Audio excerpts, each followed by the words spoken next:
এই সময় রাজনীতিতে মূল সংকটগুলো কি? ক্ষমতার দ্বন্দ্ব, নির্বাচন নাকি আস্থার অভাব?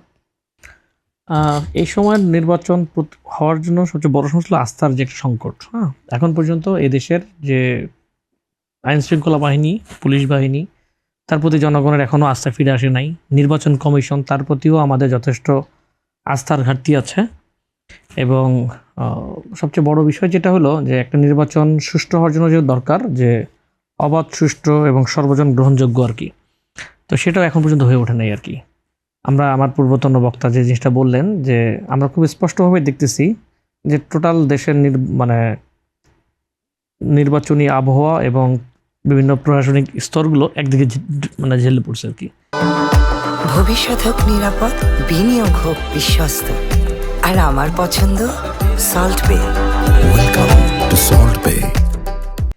যেমন আমার এক পরিচিত বড় ভাই, উনি একটা ট্রেনিং কলেজের ভাইস প্রিন্সিপাল।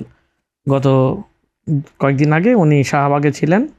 তো শাহবাগে হাদির মাজার জিয়ারত করতে যাচ্ছিলেন আমাদের বর্তমান সময়ের যে প্রেস তারেক রহমান, উনি যাচ্ছিলেন। তো উনি একটা কটূক্তি তারেক রহমান উদ্দেশ্যে করে বসছেন আর কি।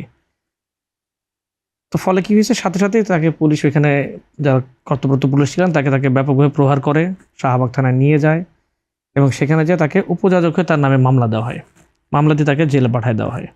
তো আমরা একটু খবরটা পরে জানলাম, জানতে যখন যাই ততক্ষণ মামলা দিয়ে কোর্টে পাঠিয়ে দিছে।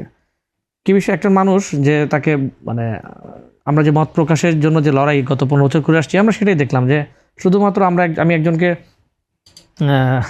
একটা ফ্রেমিং, তাকে আমি একজন নেতা, রাজনীতিবিদ, তাকে আমি আমার জায়গার কথা বলছি যে আমি তাকে পছন্দ করছি না এই কারণে বা কিছু একটা, সে তো শাউটিং করছেন, তার ফলেই তাকে তার জেলে যেতে হলো, তাকে আরও সাফারিং করতে হচ্ছে আর কি।